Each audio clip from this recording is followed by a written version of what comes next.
Bonjour, je m'appelle Pierre Yarnard. Il y a quelques mois, j'ai été la victime d'une escroquerie financière sur Internet. Malgré toutes mes précautions, je me suis fait escroquer par des spécialistes de l'usurpation d'identité.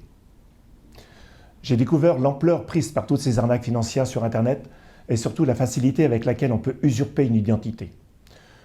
Le développement de ce type d'escroquerie est rendu possible par une faille dans le système bancaire français et par la complaisance des banques.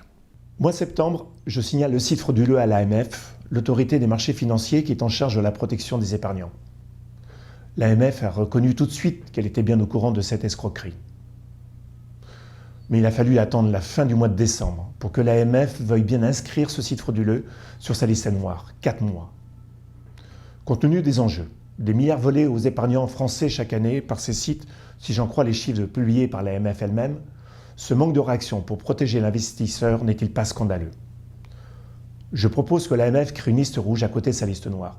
Dans cette liste rouge apparaîtraient les sites et entités en observation jugés comme potentiellement critiques et certainement destinés à rejoindre la liste noire, à moins que leurs propriétaires ne se manifestent rapidement pour lever les doutes. Les banques font tout ce qu'elles peuvent pour se déresponsabiliser de leurs obligations de vérifier la destination des fonds virés par leurs clients. La mission principale des banques, c'est de protéger votre argent. Or, quand vous ordonnez un virement, les banques ne vérifient jamais que le nom du titulaire du compte destinataire est vraiment le nom de la personne qui a ouvert le compte. N'importe qui peut ouvrir un compte dans une banque et ensuite modifier le nom du titulaire sur le RIB ou l'IBAN pour demander un virement à une victime d'arnaque. Et cela ne pose aucun problème aux banques. Pour vous le démontrer, j'ai modifié le nom du titulaire d'un compte sur l'espace personnel de ma banque et je lui ai envoyé de l'argent. Aucune réaction de ma banque alors que le nom du bénéficiaire est faux. Je propose donc que les banques aient l'obligation de vérifier que le nom du titulaire d'un compte bénéficiaire d'un virement concorde exactement avec le nom sous lequel une personne a réellement ouvert ce compte. Les banques devraient avoir l'obligation d'être en mesure de prouver qu'elles ont réalisé cette vérification. Cela doit engager à 100% la responsabilité des banques.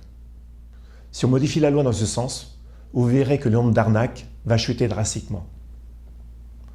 Les banques sont les mieux placées pour faire cette vérification. L'automatisation de ces vérifications est en fin de compte quelque chose d'assez simple à mettre en place. Les banques ont déjà des obligations de vigilance, de détection et de signalement des transactions pour des sommes en provenance des trafics de drogue ou de criminalité organisée. Si elles ne respectent pas ces obligations, les banques n'encourent que des sanctions administratives. Par contre, pour la victime d'escroquerie, impossibilité de réclamer des dommages et intérêts.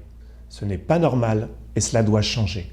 Tant que ce système ne sera pas mis en place, l'usurpation d'identité et les arnaques resteront un jeu d'enfant. Je me bats pour défendre cette réforme de bon sens. J'ai déjà contacté ma députée Natalia Pouzyrev afin qu'elle demande au gouvernement de régler ce problème. Si vous voulez me soutenir, merci de liker cette vidéo et de la partager.